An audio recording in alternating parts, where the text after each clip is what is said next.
출애굽기 3장 13절에서 15절입니다.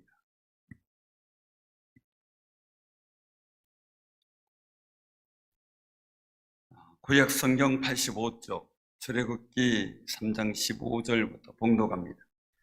모세가 하나님께 아뢰되 내가 이스라엘 자손에게 가서 이르기를 너희의 조상의 하나님이 나를 너희에게 보내셨다 하면 그들이 내게 묻기를 그의 이름이 무엇이냐리니 내가 무엇이라고 그들에게 말하리니까. 하나님이 모세에게 이르시되 나는 스스로 있는 자이니라. 또 이르시되 너는 이스라엘 자손에게 이같이 이르기를 스스로 있는 자가 나를 너희에게 보내셨다 하라. 하나님이 또 모세에게 이르시되 너는 이스라엘 자손에게 이같이 이르기를 너희 조상의 하나님 여호와 곧 아브라함의 하나님, 이삭의 하나님, 야곱의 하나님께서 나를 너희에게 보내셨다 하라. 이는 나의 영원한 이름이요 대대로 기억할 나의 칭언이라. 아멘. 하나님의 은혜가 우리 살아가는 성도님들에게 여러분들 삶의 자리에 충만하기를 바랍니다. 이번 주간은 유교 사변이 있는 날이 있죠. 우리나라에 전쟁의 위협이 없도록 늘상 기도해 주시길 바랍니다. 여러분들의 기도가 이 나라의 평화와 능력이라면 기꺼이 해야 되겠죠. 자, 우리 옆에 분들하고 인사 나눌 때 졸지 말고 기도합시다. 오늘 아침이 좀 졸리신가요? 졸리시나요? 안 졸려요? 다행입니다. 그래도 눈치가 있으시네. 제가 전에 훈련 받을 때 378명을 인솔하는 중대 양도로 활동한 적이 있었어요. 근데 너무 피곤해가지고 이제 조교가 저한테 묻더라고요. 정선 피곤하나? 그래서 뭣도 모르고 피곤합니다. 뭐야? 그랬더니 얼마나 의도 터졌는지 함부로 대답하면 안 되겠다. 그 생각을 그때 했습니다. 그러더니 다른 사람들한테 피곤하나? 아닙니다. 사랑하는 성도님들, 우리가 이 나라가 강건하도록 늘상 우리가 깨어 기도하는 귀한 삶이 또한 귀한 신앙이 되시기를 바랍니다.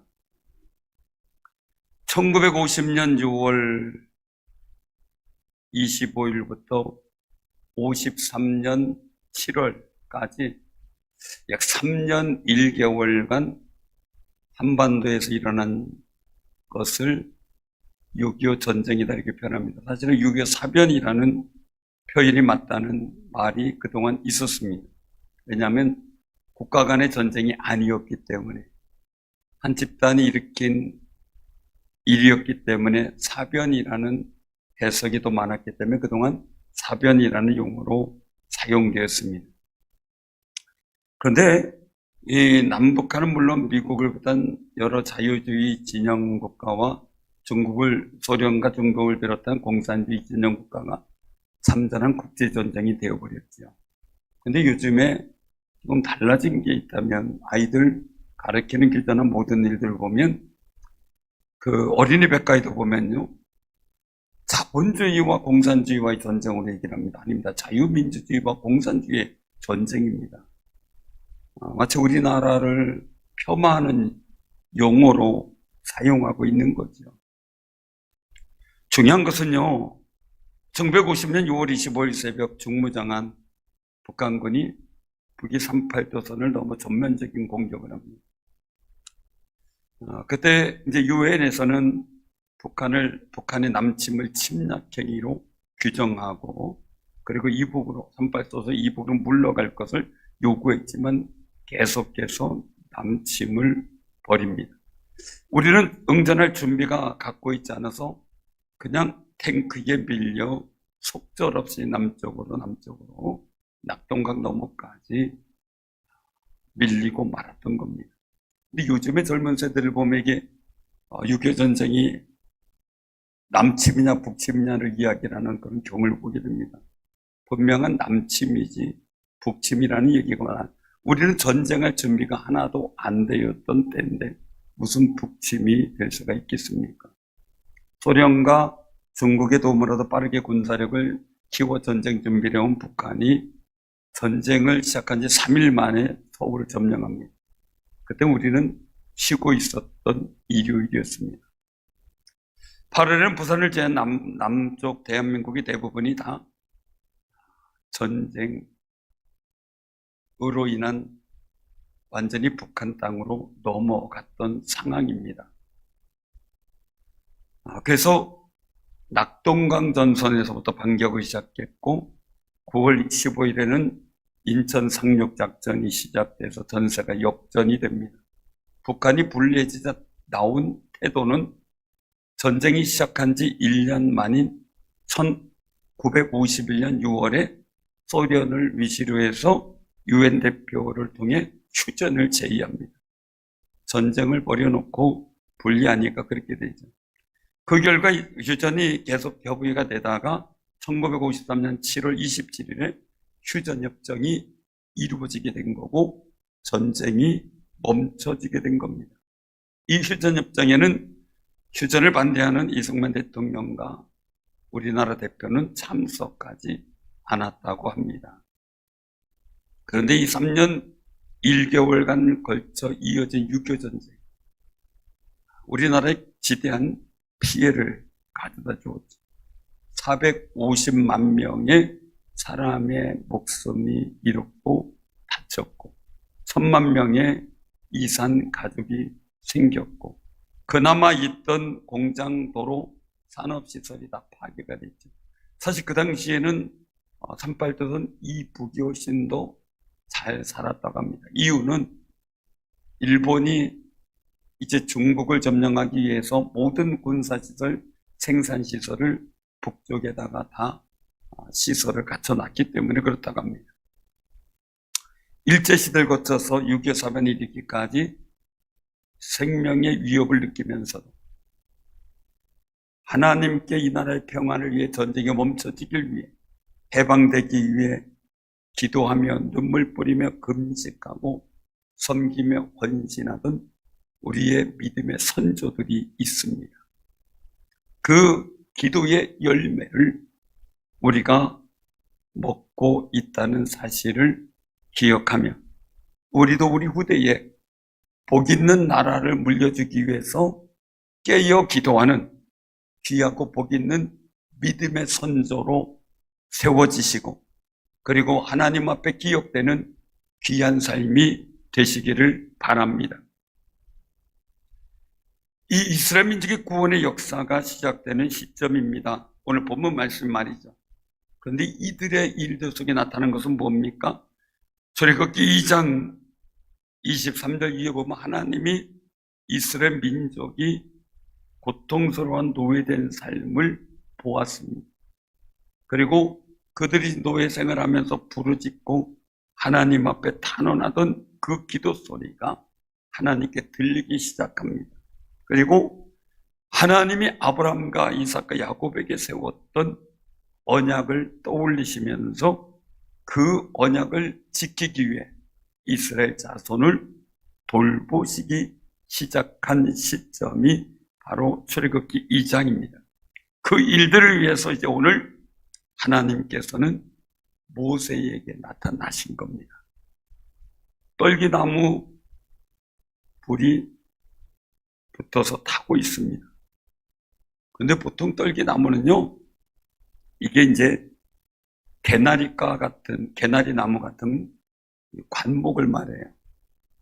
그래서 광야에서는 굉장히 날씨가 무덥기 때문에 마른 가지가 서로 부딪혀서 불이 나는 자연 발화가 되는 경우가 많이 있다 그래요. 그래서 가시가 있다 그래서 가시떨기 나무라고도 합니다. 그래서 근동 지역에, 이 중동 지역에 흔하게 광야에서 많이 자란다 그래요. 그런데 문제는 불이 타면 후루룩 타서 없어지는데, 이건 불이 붙어서 타는데 나무는 멀쩡해요. 그러니 모세가 신기해서 가까이 가서 보려고 하다가 하나님의 부르심, 즉 소명을 듣게 되는 겁니다. 왜 떨기 나무에 하나님이 나타나셨을까? 이스라엘 민족이 그렇게 보잘것없는 백성, 노예로 살아가는 그들의 어려움을 하나님께서 아셨다는 겁니다. 사랑하는 성도님들, 하나님은 그냥 계신 분이 아닙니다. 여러분들을 보시고 듣고 계시는 분임을 확신하시기를 바랍니다. 떨기나무에 나타나셨던 하나님은 이스라엘 자손의 부르짖음을 들으셨다는 겁니다. 하나님께까지 들렸다는 겁니다. 그리고 그들을 괴롭히는 학대도 하나님 보셨다는 거예요. 그래서 이스라엘 백성을 애굽에서 건져내고 그들을 인도해서 아름답고 광대한 땅, 젖과 꿀이 흐르는 땅인 가나안 땅으로 데려가겠다라고 선언하신 겁니다. 그리고는 모세에게 말하죠. 이제 가라. 가만히 보면 하나님이 들으셨고 보셨다. 이런 관계는 모세도 말이에요. 이스라엘 백성의 부르짖음과 고통을 보고 들었습니다. 그러게 편들어 줄래다가 결국 관원을 죽이게 되고 그것이 들통나서 광야로 도망가서 미디안 광야에서 살고 있었던 겁니다. 하나님과 고통과 부르짖음을 아는 모세를 부르신 거죠. 교인이 가끔 얘기를 합니다. 우리 교회는 이런 게 없어요. 이런 게 부족해요. 라고 제안을 합니다. 그러면 제가 그런 얘기를 합니다. 그럼 집사님 보셨으니까 집사님이 하시면 참 좋겠어요. 그렇게 얘기를 합니다. 왜냐하면 내가 어떤 것을 보고 듣게 한 것은 하나님께서 내게 그런 그 일을 할 사명이 있음을 깨닫게 해주시는 거예요. 복 있는 깨달음. 모세는 그것을 보고 들었기 때문에 하나님께서 모세를 부르셨구나 하는 걸 알게 되는 거죠.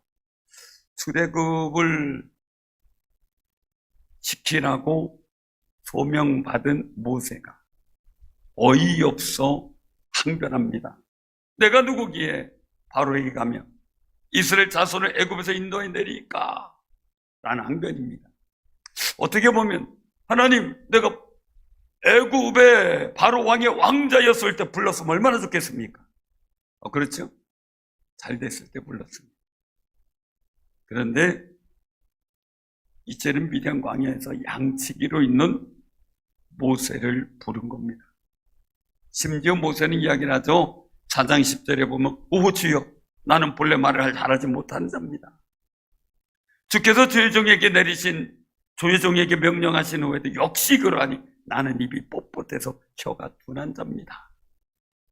나는 못 갑니다. 이런 뜻입니다. 그럼 모세에게 하나님 말씀하죠. 누가 사람의 입을 지었느냐? 누가 말 못하는 자나 못 듣는 자나 눈 밝은 자나 맹인이 되게 하였느냐? 나 여호와가 아니냐? 이제 가라. 내가 내 입과 함께 있어 할 말을 가르치시리라. 아멘.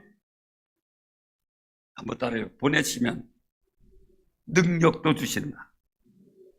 시키시면 도와주신다. 시키시면 도와주신다. 그 믿음의 확신이 넘치기를 바랍니다. 한마디로 말하면 걱정하지 마. 내가 능력 줄 거야. 부족한 거 있으면 나한테 말해. 내가 도와줄게. 이런 말씀이죠.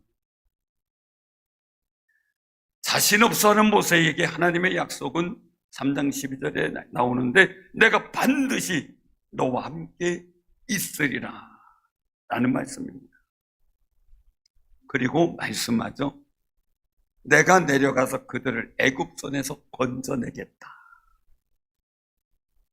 하나님이 모세에게 오셔서 말씀하시는 것도 내려오신 거지만 모세를 애굽에 보내서 그들에게 말하는 것도 하나님이 내려오신 의미가 됩니다. 예수님이 이 땅에 오셨습니다. 말씀이 육신이 되사 이 땅에 생명의 빛으로 오셨다고 말씀합니다. 사랑하는 성도님들, 성령이 우리에게 임하신 것도 하나님이 하늘에서 이 땅에 내려오신 겁니다. 우리를 성전 삼고 계신다고 고백하고 있지요. 저도 마찬가지입니다. 얼마나 거의 5년 이상은 씨름했을 겁니다. 나 말 못하니까, 말을 못하니까 말 잘하는 사람 진압시켜주세요. 왜냐면 우리 동기들 중에 청산유소가 많거든요. 그래서 금리빨이라고 그랬어요. 금리빨. 그래서 그 친구는 물속에 빠져 죽어도 엉덩이가 뜰 거라 했습니다. 그 사이도 못 참고 붕어하고 얘기하느냐고. 그 정도로 말이 청산유소가 있었습니다. 신앙생활도 같이 했는데 하나님 저 친구 불러주세요. 근데 그게 아니더라고요.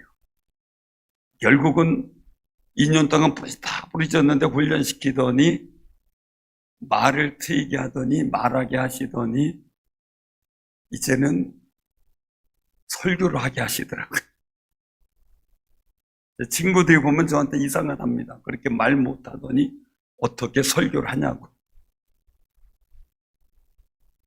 아마 지금 제가 이런 얘기 들으면 아이고 목사님 무슨 말씀이에요? 말을 못할 리가 있어요? 이렇게 생각할 겁니다. 진짜 말을 못했습니다. 진짜 말을 못했습니다. 그런데 하나님이 하게 하시더라고요. 할렐루야. 여러분들은 못한다고 하지 마시고 하나님이 능력 주시기를 기도하세요. 성령을 통해 힘 주시기를 기도하시기를 바랍니다. 근데 그럼에도 불구하고 모세는 자신이 이스라엘 백성에게 가서 하나님의 뜻을 전할 때 난감한 일이 떠올라요. 당시 이 고대 근동 지역에 여러 신들의 이름이 있어요. 지금도 마찬가지죠. 중동 지역에 신들은 이름이 있습니다. 바알, 아스타롯, 그모스, 몰렉, 아세라 이 등등의 이름들이 많습니다. 그리스 지역엔 더 많지요. 당시 애굽인들이 섬기던 신들도 제각기 이름이 있습니다. 그런 문화 속에서 모세는 자랐습니다. 만약에 갔을 때 이스라엘 백성이 너희 조상의 하나님이 나를 너에게 보내셨다라고 전하면 그럼 너를 보내신 신의 이름이 뭐냐라고 물을 거라는 거죠. 왜? 그 당시에 다신론적 신앙이나 환경에 젖어 있었기 때문에 그렇게 예측을 하는 겁니다. 모세가 하나님의 이름을 묻자 하나님께서 말씀합니다. 나는 스스로 있는 자다. 야훼다. 라고 말입니다.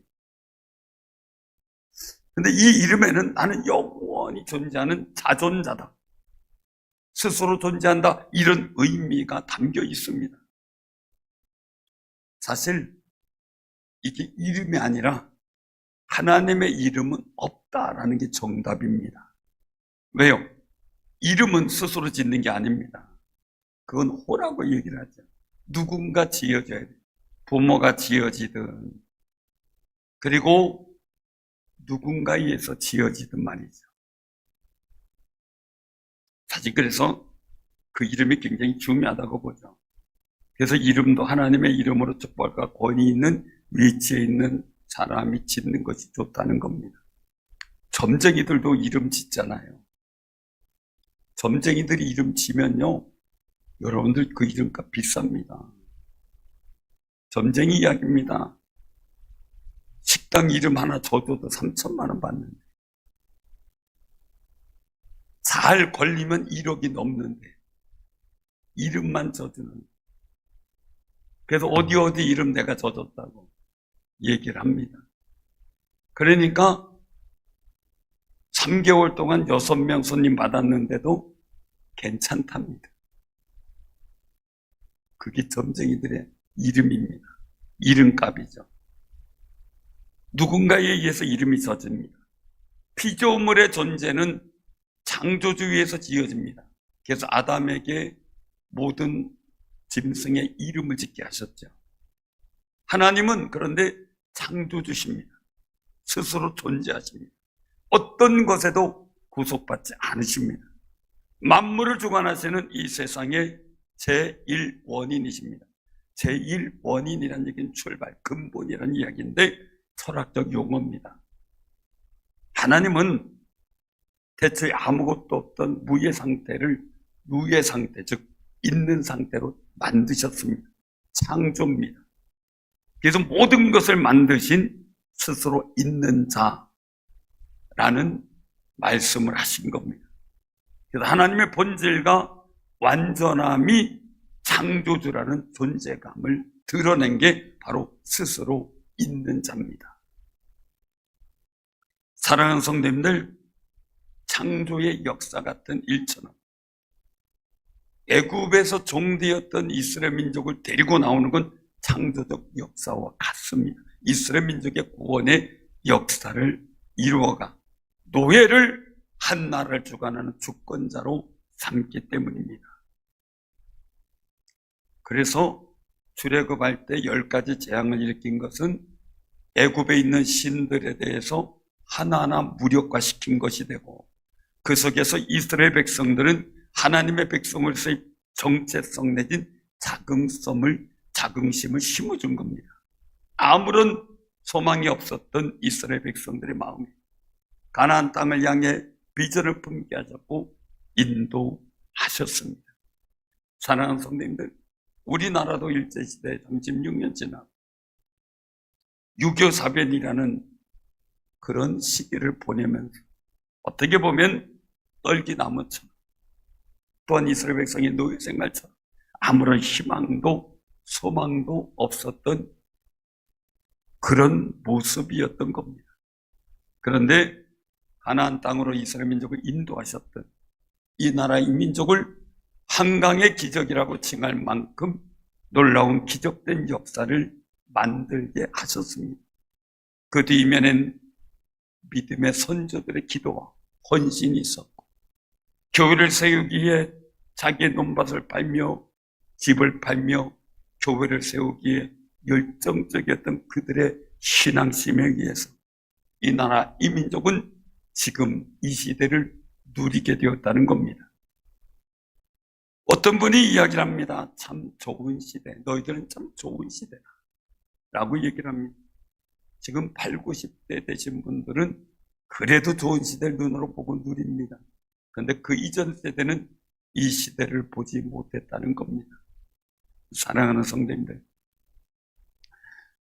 정말 믿음의 기도는 하나님의 역사 가운데 나라를 구원할 거룩한 은혜가 있습니다. 꼭 기억하시길 바랍니다. 여러분들의 기도, 깨어있는 기도, 그 속에서 주시는 비전을 통한 이 나라의 민족을 기도, 여러분들 자녀를 위한 기도, 교회를 위한 기도, 절대 사라지지 않고 하나님이 들으시고 기억하실 줄로 믿으시길 바랍니다.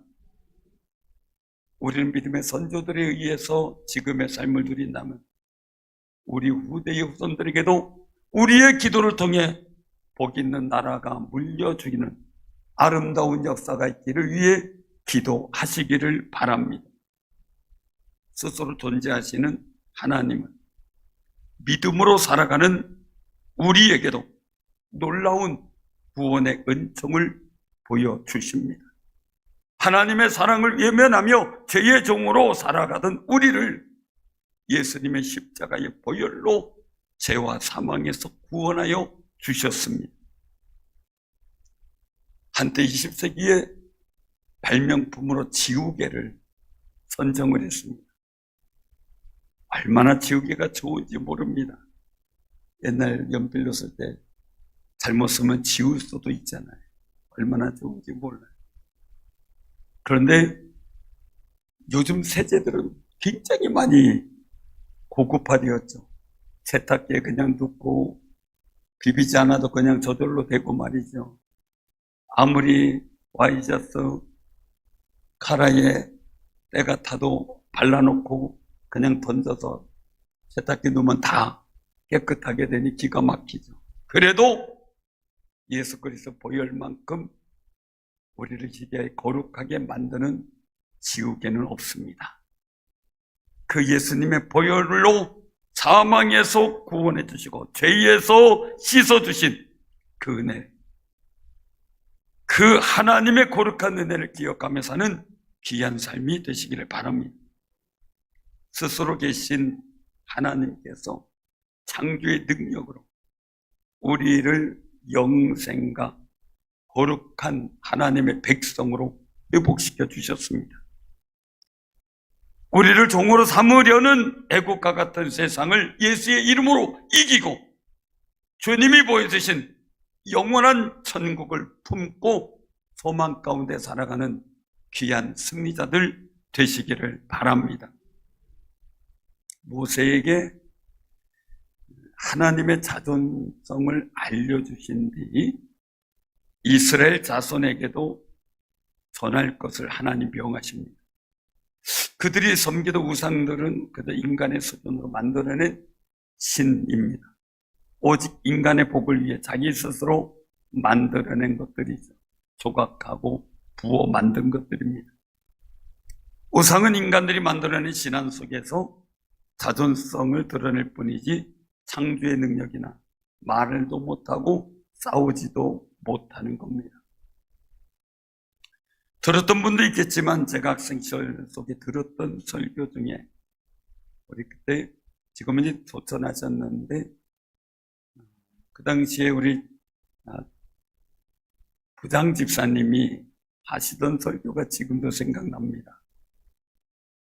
야, 너희들 왜 고목나무 텅 빈 거 있잖아, 속이 텅 빈 거, 그거 왜 폈는지 알아? 이겁니다. 그래서 우리가 멀뚱멀뚱하고 있었더니 사람이 말이야 무식해서 하나님께 복음 구하지 않고 나무에다 막 천 감아놓고 촛불 켜놓고 막 비니까 고목나무가 이게 말을 해야 되는데 말은 통하지 않고 내가 아니라 하나님께 기도하란 말이야. 나는 너를 복을 줄 수 없어. 막 하는데도 못 들으니까 애가 타고 속이 타서 속이 다 타서 텅텅 비었다는 거예요. 텅텅 비었대요. 사랑하는 성도님들, 복의 근원이신 하나님께 구하는 귀한 삶이 되시길 바랍니다. 그런데 하나님을 모르는 사람들 기도 안 하는 건 상관없어요. 나무에 갖다 뭘 하든 상관없어요. 그런데 하나님을 아는 우리는 뭐냐? 그죠? 옆에 분하고 인사 나누세요. 무슨 배짱으로 기도 안 하고 살아요? 무슨 배짱으로 기도 안 하고 살아요?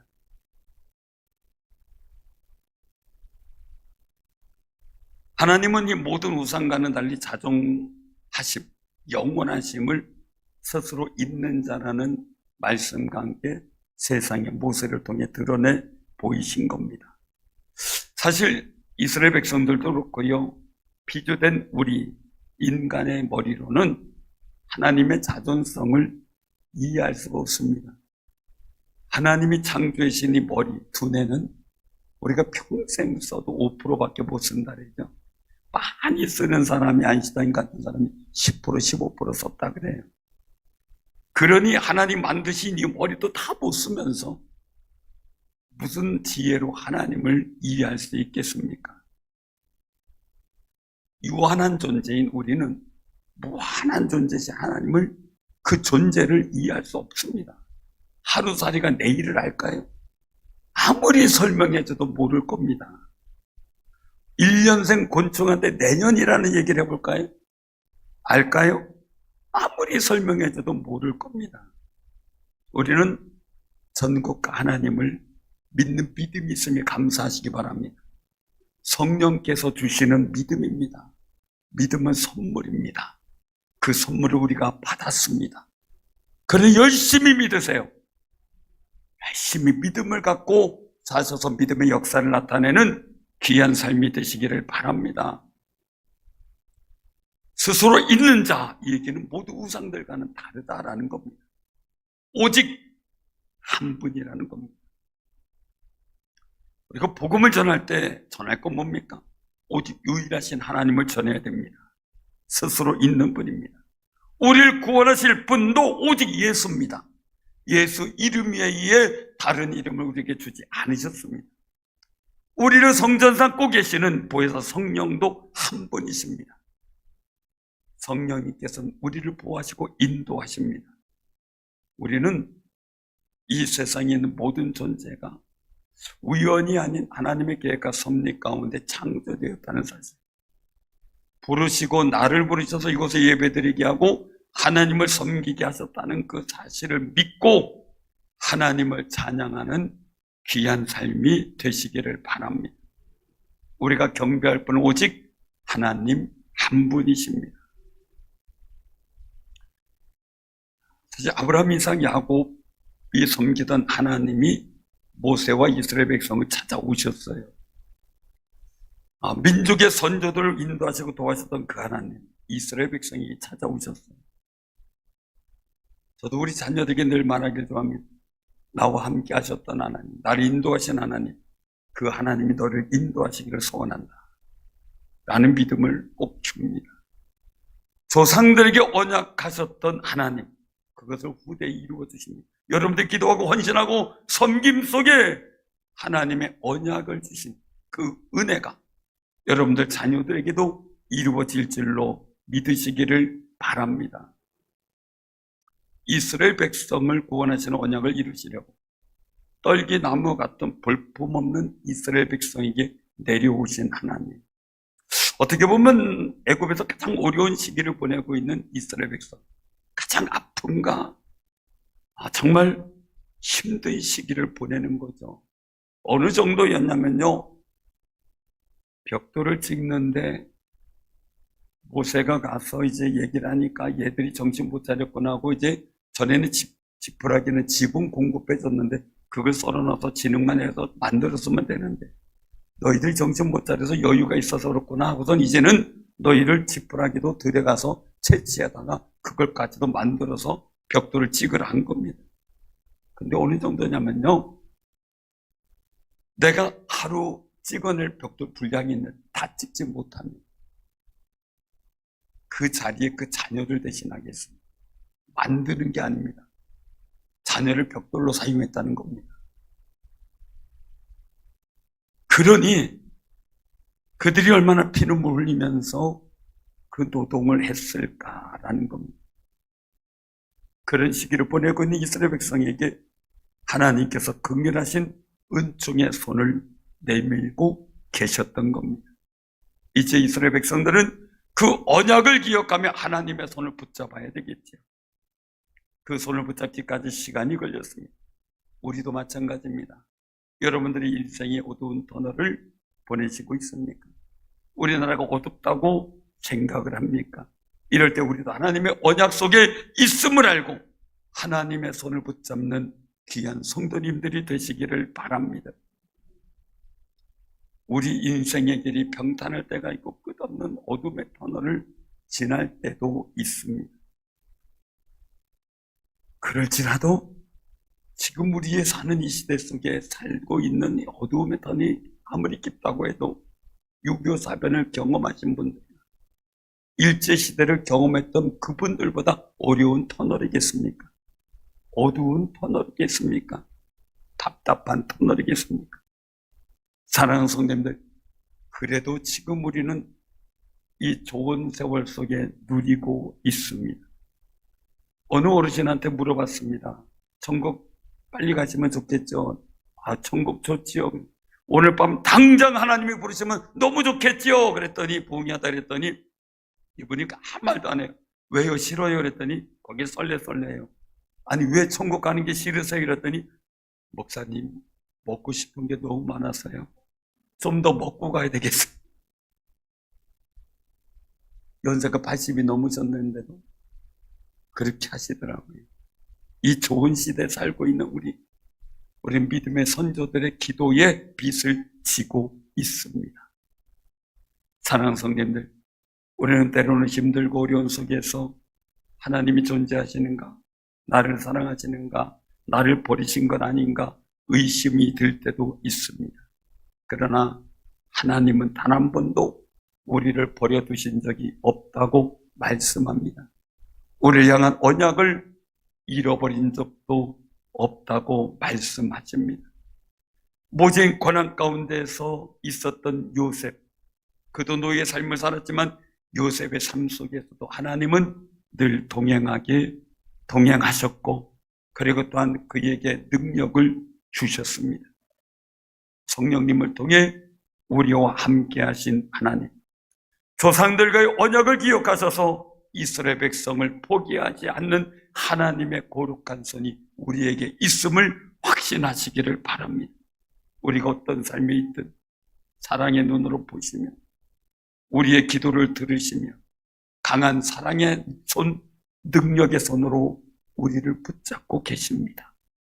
수천 년, 수백 년 지나도 하나님의 약속은 잊어버려지거나 지워지지 않습니다. 그 당대가 아니라도 후손을 통해 반드시 지켜주시는 분입니다. 이런 하나님 스스로 있는 분을 믿으시고 믿음으로 거룩한 승리를 하며 우리도 믿음의 선조들답게 기도하는 선조로 인식되고 존중받는 귀하고 복 있는 삶이 되기를 주님의 이름으로 축원합니다.